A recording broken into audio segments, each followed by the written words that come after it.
Então, o Toninho do Diabo é figura, maluco, doido, louco. Uma coisa que me deixa curioso do que você falou no início da conversa é as paradas das magias. Uhum. E como foi essas suas experiências com magias dentro do satanismo? Que isso é magia curioso. que você tentou e deu certo? Tem... Eu não posso ensinar magia. Não aqui, ensina. Eu vou precisa ensinar. Fala como... Até porque essa porra deve ser super complexo. Não eu ia fazer sem querer uma hora na minha vida. Não, tem as mais simples. É que nem fazer mágica, tá? Mágica e magia, né? No começo você aprende a fazer um truque simples, de repente você está fazendo a pessoa levitar. Mas tá né? mesmo, os outros levitam. Eu duvido. Não levita. Tá. No truque, no ilusionismo. No truque, tá. No ilusionismo, entendi. fazendo uma analogia Tá bom, aqui. tá bom. Então, no começo você aprende um troço truque de besta. carta, uma Aham. coisa de carta. Aí de repente você está fazendo alguém levitar. Entendi. Né? Então você Tipo, cresceu não dá ali, pra tu você ficar invisível. Não dá pra ficar invisível. Mas tem alguma isso aí. coisa sobrenatural realmente que você chegou a testemunhar? Ou algum ritual ou magia que promete algo que dizem que funciona, algo assim? Sim.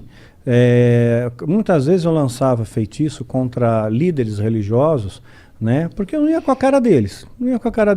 Eu considerava eles meus inimigos, né? Na minha cabeça, né? Eu já estava doutrinado ali. Então, acalhava da pessoa, de repente, eu lançava um feitiço, a pessoa ficava doente muito doente mesmo. Né? E a Bíblia diz que tem doenças que são causadas pelo diabo. Né? Então Jesus às vezes ele expulsava um demônio de uma pessoa, né? E aquele demônio estava causando uma doença naquela pessoa. Só que nem toda doença é do diabo, obviamente. Né? Então, se fosse assim, né? Para que medicina? Você vai para a igreja, todo mundo e pronto, Tá resolveu curado. o problema, está curado, né? Então nem toda, e também nem sempre Deus cura. Né? Então, às vezes a pessoa tem uma doença, ela acha que é do diabo, pôs na cabeça dela que é do diabo e que ela tem que fazer, sei lá, uma libertação, uma quebra de vinho, quebra de maldição hereditária, aquela coisa toda. E não é uma doença natural e Deus não vai curar ela. Não vai, por mais fé que ela tenha, Deus não vai curar. Tem alguns caras na Bíblia mesmo que morreram de doença, né? Aquele cara... Eliseu, quem mais? Morreu da doença que ele tinha. Eliseu, ele recebeu a porção dobrada de Elias, que era o profeta, que era o cara, que era o top das galáxias, né? Que fez o sol parar. Né, pois é. Então... Caralho, tá manjando, hein? Sua mãe contou muitas coisas. Pois é. Então, você vê quanta coisa que tem. Eu né? espero Então, que tenha sido Elias mesmo, não tenha falado merda. Então, Eliseu morreu da doença que ele tinha. O próprio Timóteo, Paulo escreve para Timóteo, olha, mistura um pouco de vinho na água aí, porque a água era muito alcalina, né, por causa do teu estômago e das tuas múltiplas enfermidades. Então ele era um menino podre, ele tinha um monte de doença, né, não foi curado. Um lenço de Paulo curava o enfermo, mas Paulo não pôde curar Timóteo, que ele considerava um filho, né. A Bíblia também fala de Trófimo, né, Paulo também fala, olha, deixei Trófimo doente lá em Mileto. Quer dizer, não curou Trófimo. Quer dizer, o cara já tem o nome de Trófimo. Imagina o bullying na escola. Né? E ainda continuou doente. Não adiantou Se fosse nada. a Trófimo, o cara ia ser o magrinho da galera. De atrofia, desculpa. Tentei. Só vamos lá, Daniel. Só continua aí falando. Desculpa aí, foi mal, cancela o Monark. Baixo assinado, tira o Monark. Doenças causava doença, às vezes causava um acidente, poderia ser uma coincidência. Mas não tem nenhuma, claro, é exatamente esse o ponto. Não Poderia tem nada ser, aqui assim que, tipo, mas é que acontece realiza que magia e você vê sobrenaturalidade instantânea na sua frente e olhos nus. Bom, olhos nus eu vi a presença de um demônio se materializando na minha frente, e eu estava sóbrio. Né? Duvido. Como é que é um demônio? Pois é, a ideia que nós temos de demônio, né, é chifre, escamas, né, rabinho, rabo, fogo, né, saindo pelos orifícios, né, o diabo todo vermelhão, né, saindo da sauna, assim. Que erótico. Pois é, né? Então, mas não, né, é um ser que parece, aqui aparecia para mim, o Abraxas, que apareceu para mim algumas vezes, ele tinha um formato semelhante, tá? Semelhante. Não consigo descrever isso aí em poucas palavras. Você tem filho, você deve ter assistido Como Treinar o Seu Dragão. Sabe o Banguela? Sei. Então, mais ou menos parecido com o dragãozão. Banguela. Parecido com o Banguela. Mas tinha um olhar assim, né? O olhar que pegava era um olhar muito profundo, era como se não tivesse olhos, era como se fosse um buraco. né? Fosse um buraco que te hipnotizava aquilo ali, né? Porra, e você sentia um cagaço quando tu viu pela primeira vez, não? Não, eu fiquei orgulhoso, porque ele atendeu meu pedido, né? Porque eu invoquei, eu cara, fiz a invocação. Chamou o cara, meu? Eu fiz a invocação, né? E ele veio. Então, quer dizer, eu me senti muito orgulhoso. Dá pra tu fazer a invocação e ele não vir? Porque ele não tá afim? Poderia acontecer. Como que é uma invocação de um demônio? Não precisa dar detalhe, mas tipo... É complexa. Tem bastante detalhe. Detalhe. E muitos materiais, vai? Muitos materiais. Materiais raros? Alguns raros. Entendi. Alguns raros. Então é um ritualzinho de pelo menos aí umas 3 horas, 4 horas. De ritual rolando, não é de preparação? Não, de ritual rolando pra ter invocação em si. Entendi, caralho. E aí ele se materializa, tipo, ele só aparece? Ele falou alguma coisa com você? Tipo, dá pra encostar nele? Dá pra encostar, são criaturas frias, geladas. Frio, completamente frio. E o que ele falava? Mas você vê, anjo se materializou na Bíblia. Anjo se materializou. Comeu, né? Anjos comeram na Bíblia, então estavam bem materializados. Né? Então, se demônios são anjos caídos, eles também podem se materializar, só que em circunstâncias ritualísticas. Por exemplo, um demônio não pode se materializar aqui. Né? Um anjo poderia, Deus poderia permitir que um anjo viesse aqui, mas um demônio não. Só dentro de um sistema ritual, tem que ter um ritual para ele vir. Tem que ser tudo bem preparado. Porque eles estão aprisionados, de certa forma? Estão aprisionados, sim, eles são limitados. Né? Eles não podem fazer o que eles querem também da Veneta, né? Eles têm as suas fronteiras de ação. Por exemplo, eles não podem tocar num cristão verdadeiro. Né? Verdadeiro não pode, a não ser que Deus permita, no caso de Jó.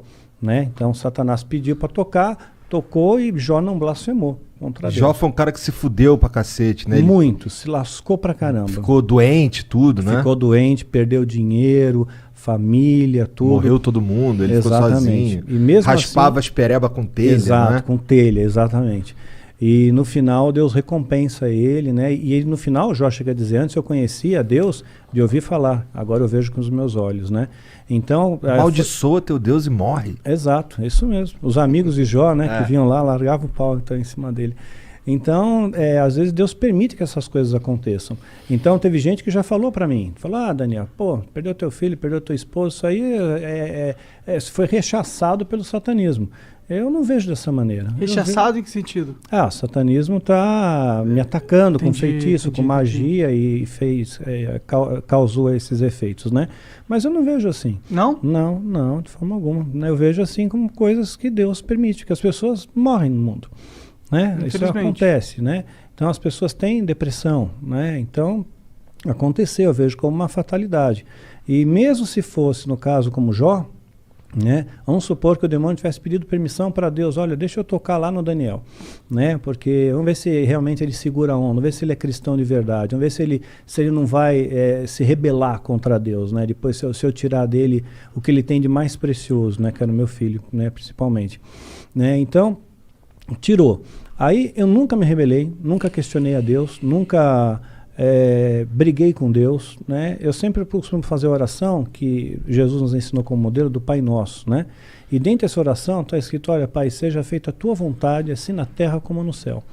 Né? E essa é a minha oração, seja feita a sua vontade, não é a minha, é a tua. Se a tua vontade é essa, que a minha esposa partisse naquele dia 30 de maio, pronto, é 30 de maio, é o dia que Deus escolheu. Né? Então eu descanso nele, ok? E tudo tem que ter um propósito, porque eu escapei da morte 2 vezes.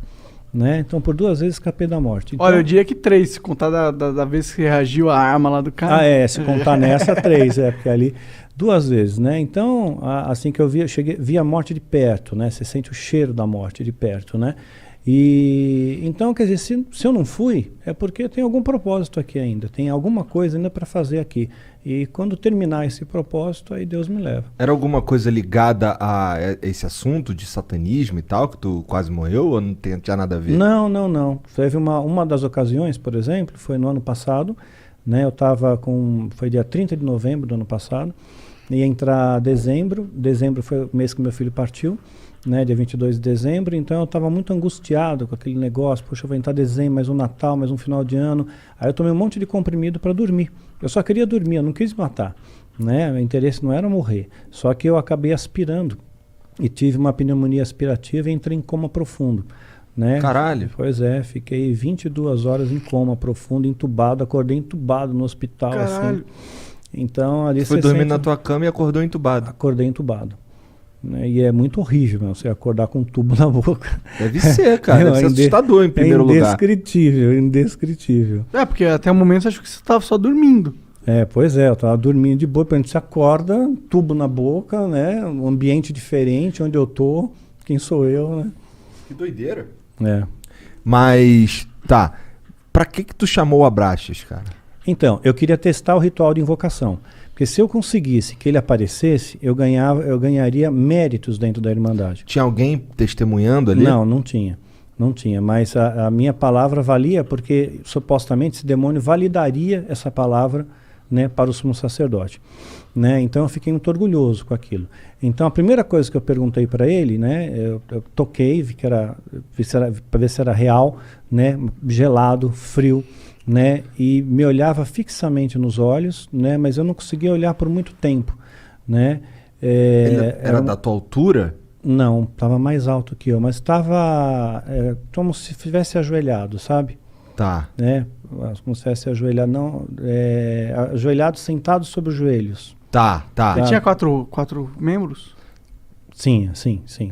Assim, o Banguela lá, ele não é bípede, mas ele era bípede? Sim, bípede. Entendi. Né? Sim, tinha pernas, braços, né? Sentou, né? Forte, braceletes que pareciam braceletes de ouro, era dourado, né? Não sei se de ouro de verdade, não. Tá. Né? Dá para morder assim, tipo assim. É para valer, né? E a única coisa que eu perguntei foi se os animais eles iam para o céu, né? Perguntei, os animais vão para o céu, né? Porque eu tinha essa preocupação, será que os animais vão para o inferno? O animal é bonzinho, ele não pode ir para o inferno. Então eles estão todos no céu, né? Eu só fiz essa pergunta, né? Sei lá, uma pergunta besta, né? Que veio na minha cabeça. Interessante a pergunta até.